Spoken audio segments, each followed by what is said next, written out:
अस्सलाम वालेकुम नाज़रीन, मैं हूं अरसलान को। अगर आप देख रहे हैं प्रोग्राम तेज़ी मंदी, स्टॉक मार्केट के साथ साथ दीगर कारोबारी सूरत हाल, पाकिस्तान की इकॉनमी, पाकिस्तान की इंडस्ट्री पर बात करेंगे। पाकिस्तान के लिए अच्छे अशारिये, लेकिन उसके साथ साथ कुछ अलार्मिंग सिचुएशन भी मौजूद है।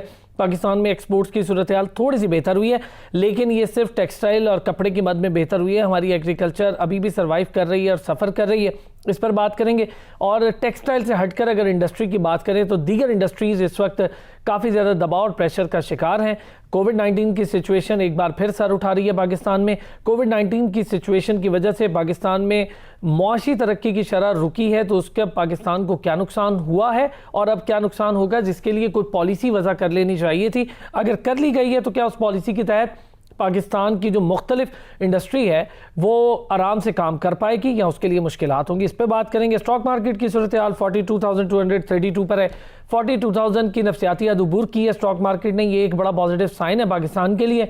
बहुत ज़्यादा तेज़ी देखी गई स्टॉक मार्केट में और 184 पॉइंट्स बेहतरी है। लेकिन जहाँ पर स्टॉक मार्केट एक एक हफ्ते में कोई 1200 1500 पॉइंट्स लूज़ कर रही थी, वहाँ पर स्टॉक मार्केट 800 600 पॉइंट्स गेन भी कर रही है। यानी स्टॉक मार्केट अब 39-38 से नीचे नहीं जा रही और इससे ऊपर आने की कोशिश में है। तो क्या एक्सपेक्टेटर्स क्या कहते हैं, इकोनॉमिस्ट क्या कहते हैं और मार्केट एनालिस्ट क्या कहते हैं, इस पर भी बात करेंगे। फ़हीम सरदार साहब माहिर मौशियात, उन्होंने हमें ज्वाइन किया है। नासिर मिर्ज़ा साहब ने भी हमें ज्वाइन कर लिया है, सदर हैं Rawalpindi chamber of commerce and industry के। बहुत शुक्रिया आप दोनों हजरात का। फ़हीम साहब, सर आपसे ज़रा शुरुआत हो जाए।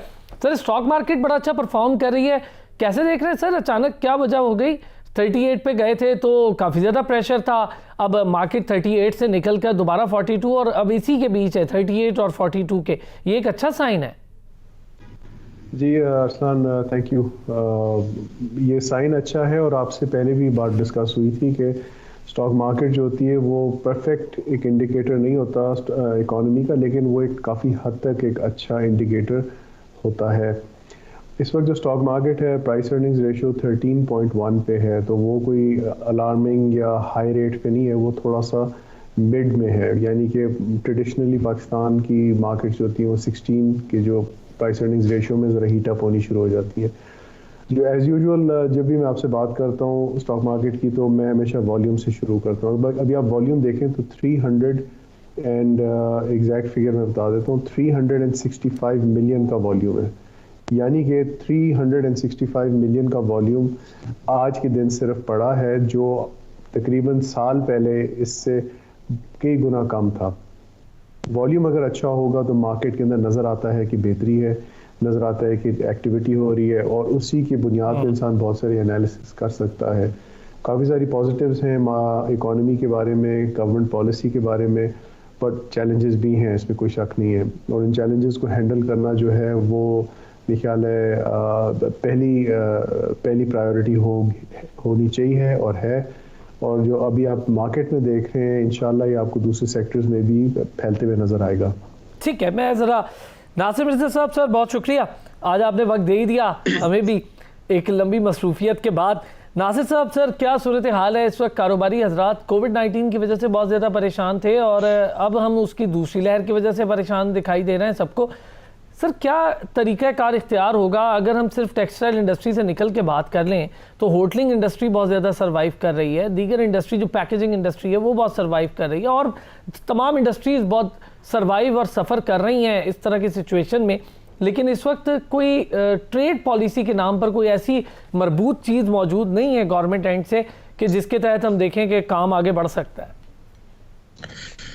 थैंक यू वेरी मच, बहुत शुक्रिया कुर साहब। आपको जैसे मालूम है कि पिछले 2 महीने जो से नहायत मसरूफियत से गुजरे, क्योंकि हमारा टर्न्योर 1 अक्टूबर से शुरू होता है, तो वो पहले 2 महीने काफ़ी ज़्यादा मसरूफियत रहती है, काफ़ी एक्टिविटीज़ रही, जिसकी वजह से हम आपको टाइम ना दे पाए, जिसके लिए माज़रत खा हूँ।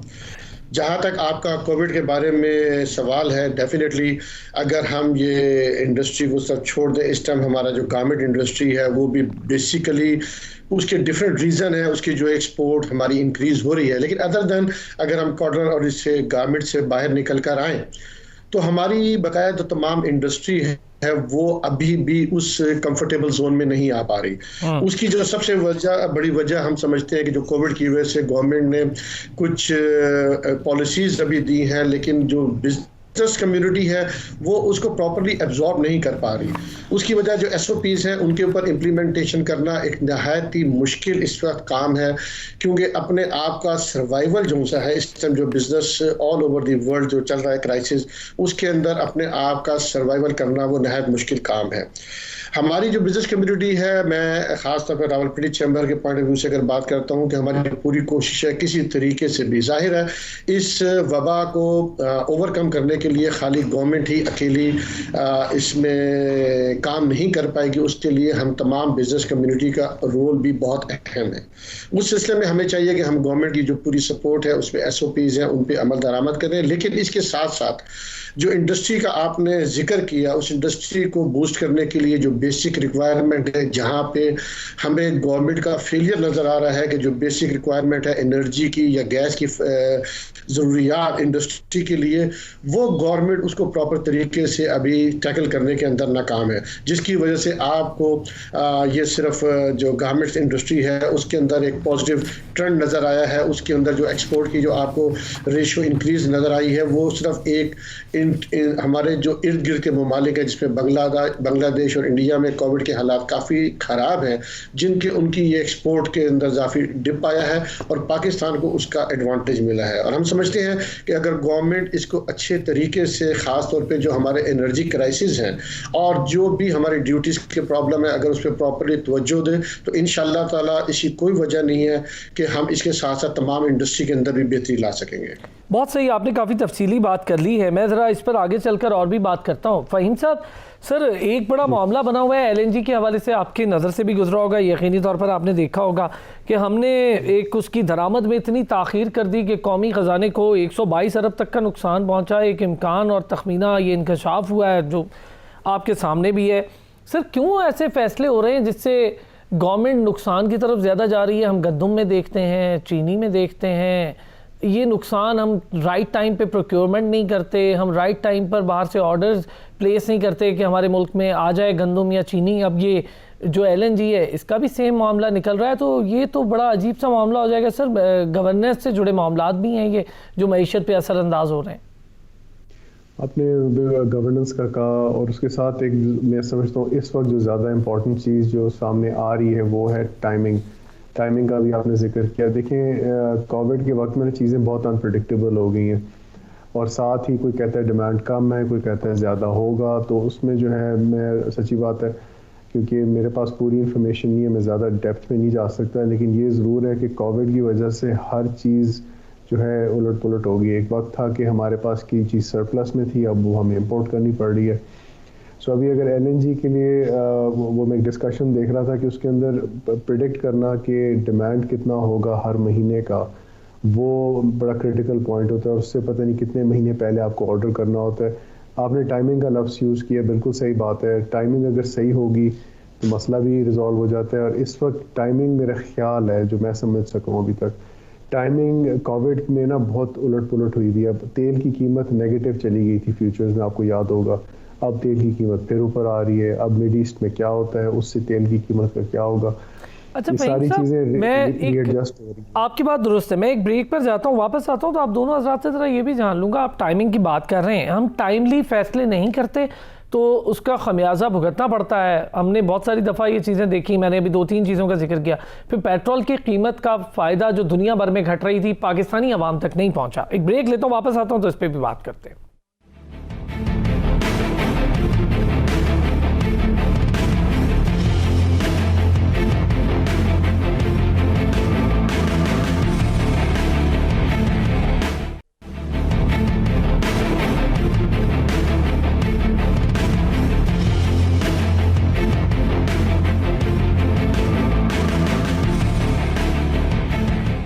Welcome back. और ब्रेक पर जाने से पहले हम बात कर रहे थे LNG के हवाले से। LNG को ख़रीदने में ताख़ीर की गई जिससे पाकिस्तान को अरबों रुपए का नुकसान हुआ और आगे जाकर गैस महंगी होने का खदशा पैदा हो गया। क्या मामला है, इस पर बात करें। फ़हीम सरदार साहब हमारे साथ मौजूद हैं, नासिर मिर्ज़ा साहब हमारे साथ मौजूद हैं। हमें अभी ज्वाइन किया है इरफान खोखर साहब ने। इरफान खोखर साहब चेयरमैन है LPG डिस्ट्रीब्यूटर एसोसिएशन पाकिस्तान के।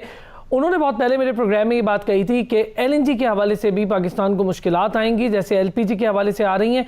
आगे जाकर ये दोनों गैस महंगी होगी, जिसका असर आवाम पर पड़ेगा। मैं ज़रा चाहूँगा पहले इरफान साहब से इस पर थोड़ी सी बात करूँ, फिर दोनों हजरात से भी इस पर बात कर ले। तो इरफान साहब कैसे हैं? शुक्र अल्हम्दुलिल्लाह। सर बहुत पहले आपने कहा था मुझे कि एलपीजी का तो मसला है ही है, एलएनजी का भी मसला है। क्या मामला था सर? क्या आप देख लें, आपके सामने ही है कि हम इतना ज़्यादा मुश्किल में आ गए हैं कि अब एलएनजी के मुआहदे लेट किए, उसमें भी ताख़ीर कर दी और अब वो भी हमें महंगा पड़ रहा है। 122 अरब रुपए का नुकसान हो रहा है, बल्कि शायद इससे भी ज़्यादा हो जाए। और इस पर अब अपोजिशन के साथ साथ दीगर जमातें भी बातें शुरू हो गई हैं।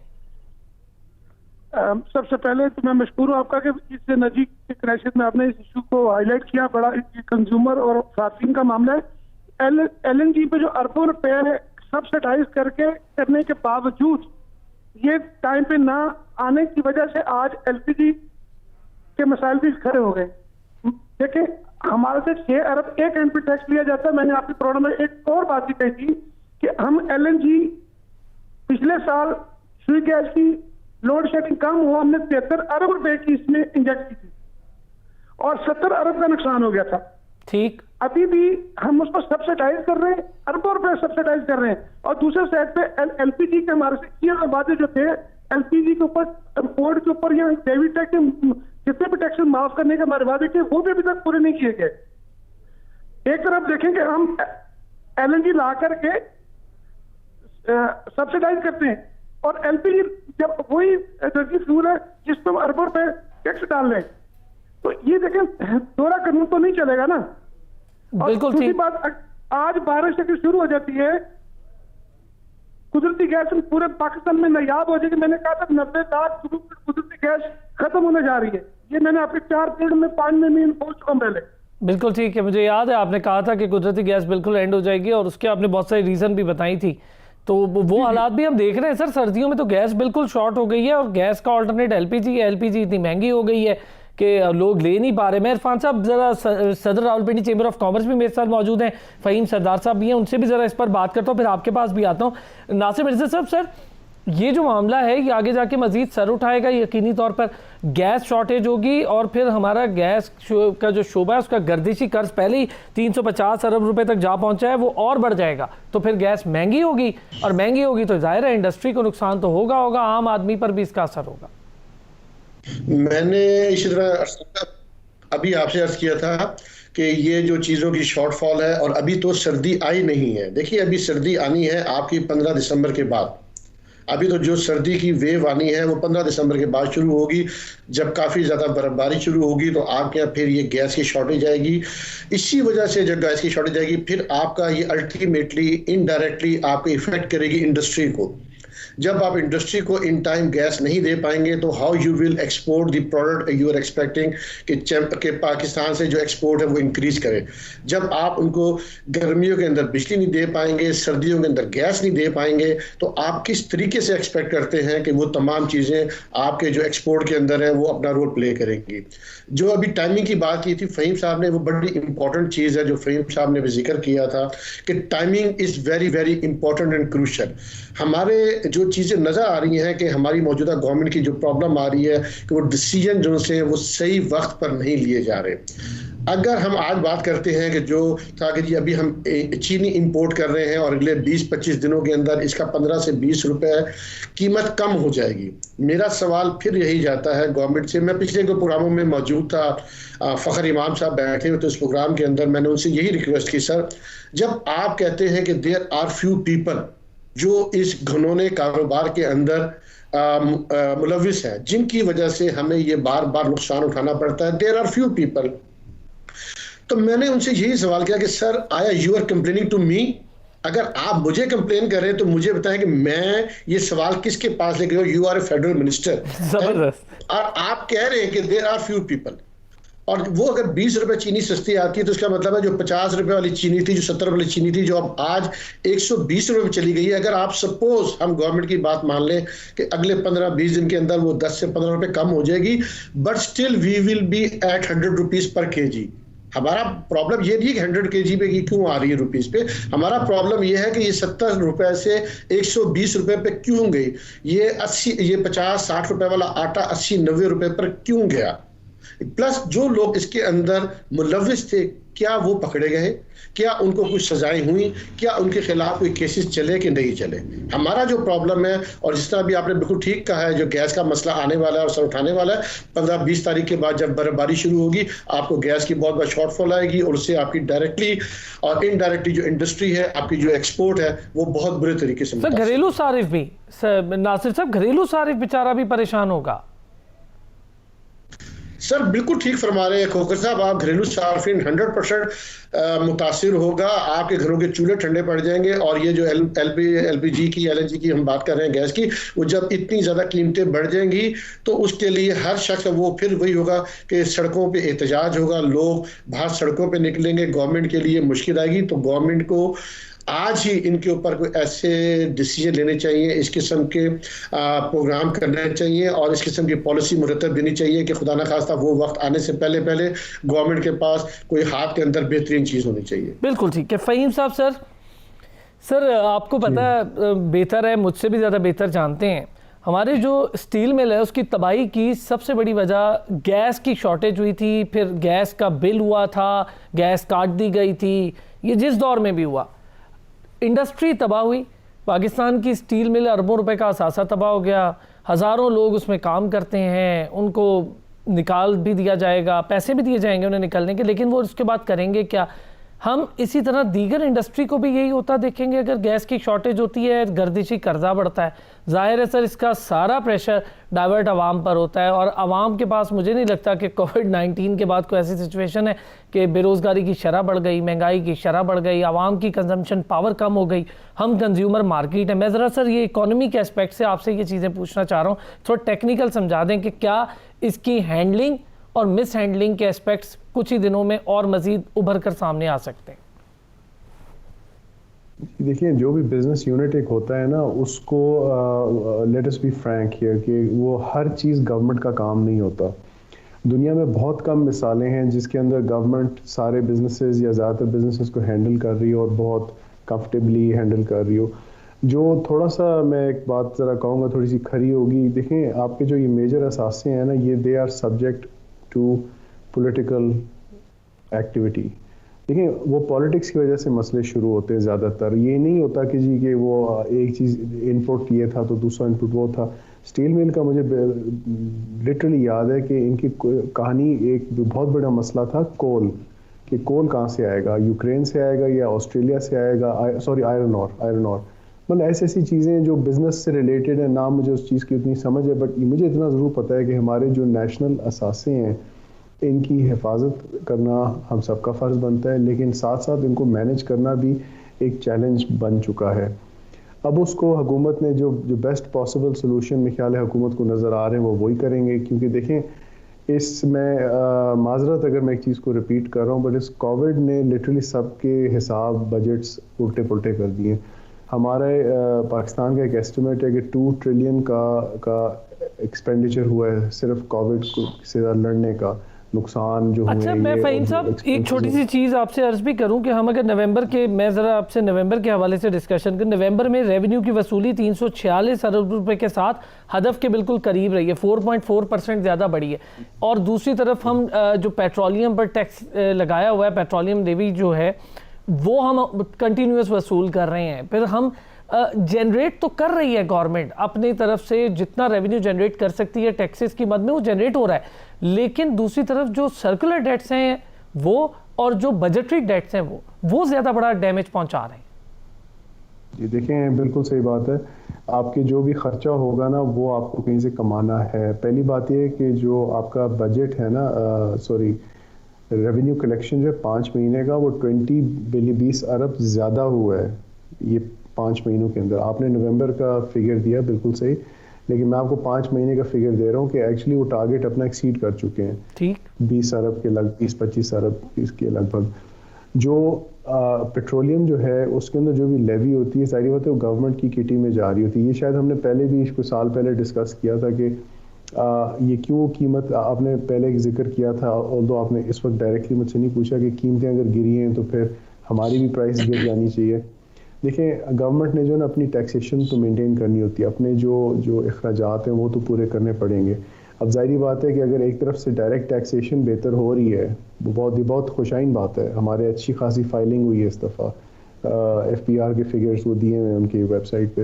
बट साथ ही जो गवर्नमेंट के जो को लॉस हुआ है इस कोविड से, वो हर एक के लिए एक अनकम्फर्टेबल, बड़ी तकलीफ देने वाली बात है। साथ ही हुकूमत की मजबूरी बन जाती है कि वो उन जैसे पेट्रोलियम है कि पेट्रोलियम की कीमत वो उतनी कम कर सकते हैं जितनी कम कर सकते हैं। ये नहीं है कि उस पर भी सब्सिडी देनी शुरू कर दें।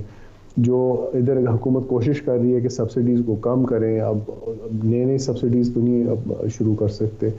कोविड जो है, मैं बार बार कह रहा हूँ, ये शायद आपसे पहले भी डिस्कस किया था एक प्रोग्राम पे, कि कोविड शुरू में जब ये पीक किया था तो 3 महीने के अंदर सिर्फ 3 महीने के लिए था, और 3 महीने के अंदर इसने एक वर्ल्ड वॉर का खर्चा कर दिया था। जो एक वर्ल्ड वॉर होनी थी, अगर कोई होती तो उतना खर्चा ना होता जितना इस कोविड ने कर दिया पूरी दुनिया में। पाकिस्तान भी साथ ही मिला हुआ है।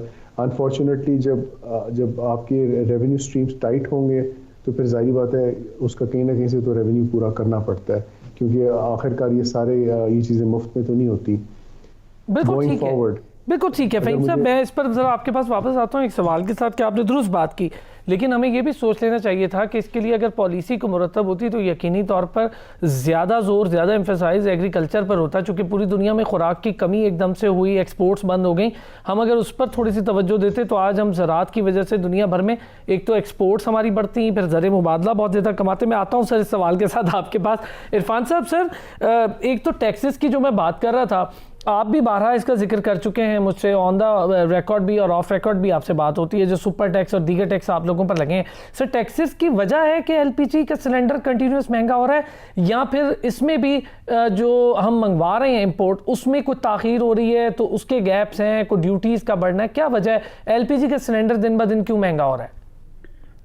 इस्लाम अभी ये हमारे पैनल में एक बड़ी दोस्त ने बड़ी खूबसूरत बात की कि हुकूमत का बर वक्त फैसले ना करना भी हमारे मसाइल की वजह है।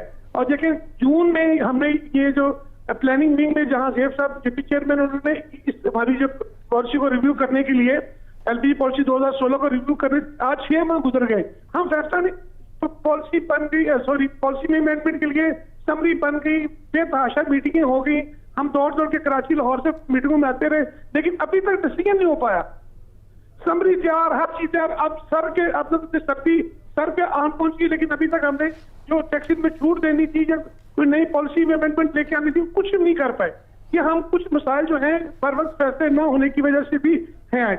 तो बहरहाल हमें मेरी सिर्फ हुकूमत से गुजारिश होगी कि फौरी तौर पर जो LPG पॉलिसी 2016 की अमेंडमेंट टैक्सेस जो खात्मा फौरी किया जाए ताकि वहां को सस्ती गैस मिल सके। अगर रही मतलब टैक्सेस का, सर मैं सिर्फ ये जानना चाह रहा हूँ, क्या रीज़न सिर्फ टैक्सेस हैं कि LPG महंगी है, या फिर और भी कोई रीज़न है? देखिए मैं सर, और रीजन कोई नहीं है। हमारी इस वक्त ह्यूज इंपोर्ट हुई है हमारे पास। आप देखें कि लाहौर जैसे शहर में गैस, और पाकिस्तान जैसे पूरे हर जगह गैस अवेलेबल है और ओगरा की कीमत अवेलेबल है, लेकिन लोगों की पहुंच से दूर है, महंगी है गैस बहुत ज्यादा, चूंकि इंपोर्ट करना पड़ी हमें। अभी तक 8.5-9 लाख मेट्रिक टन बाहर से इंपोर्ट कर चुके, हमें हर माह तकरीबन 1 लाख मेट्रिक टन की जरूरत है। तो इंपोर्ट के ऊपर लगाए गए टैक्स और लोकल लेवी टैक्स जो है ना समेत तमाम टैक्स के खात्मे का वादा जो किया, तो वो पूरा होगा तो आवाम को सस्ती गैस हम दे सकेंगे और गैस की कीमत नहीं बढ़ेगी।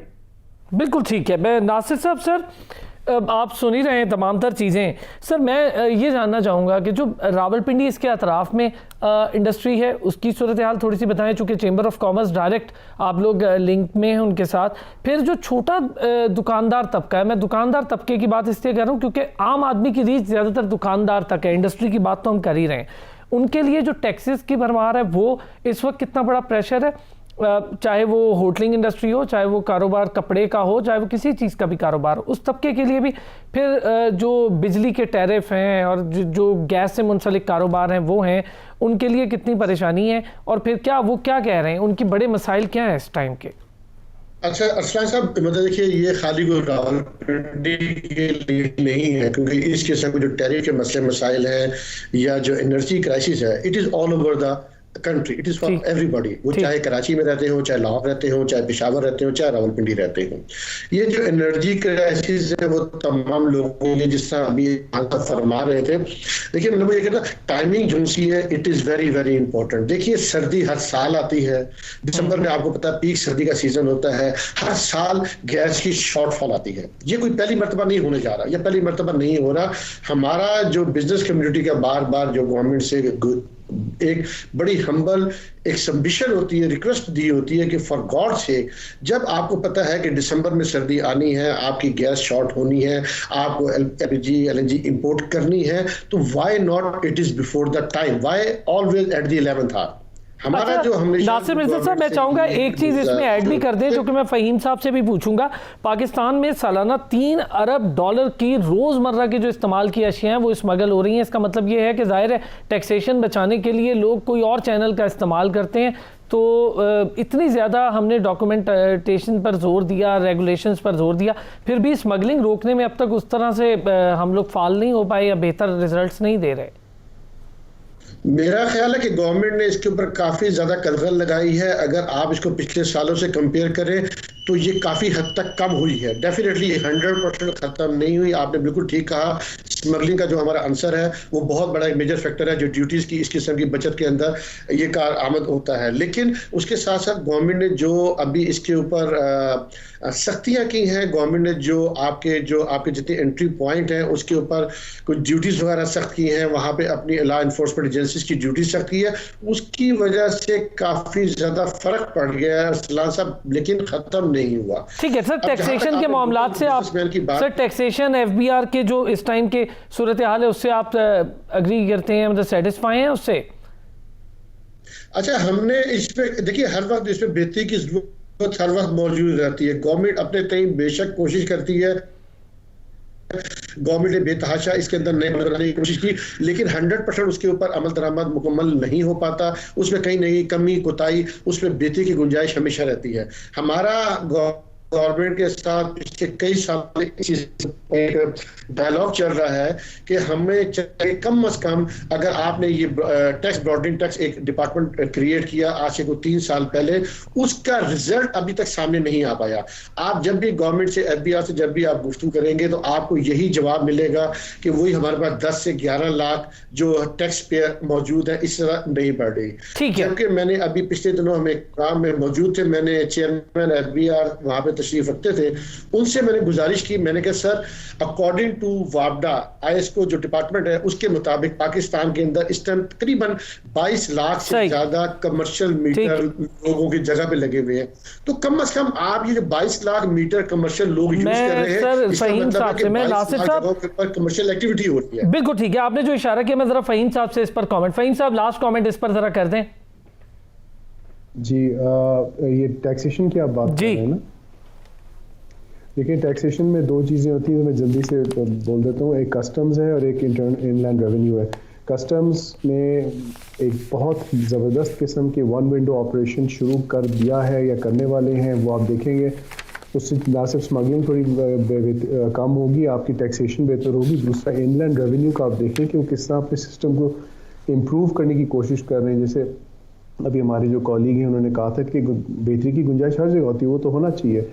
अभी अगर आप देखें कि इनलैंड रेवेन्यू के जब टैक्सेशन अभी मैंने फाइल की है अपना, कि ठीक है अभी भी पेचीदा है सिस्टम, लेकिन उसमें इम्प्रूवमेंट्स काफ़ी सारी आई हुई हैं और सिंप्लिसिटी भी वो ला रहे हैं स्टेप बाय स्टेप। यदि आप समझते हैं फहीम साहब की बेहतरी हुई है, बहुत बहुत शुक्रिया सर, वक्त की कमी थी वरना और भी बात हो जाती, लेकिन इंशाल्लाह अगले किसी प्रोग्राम में। फहीम सरदार साहब माहिर मुआशियात, आपका शुक्रिया।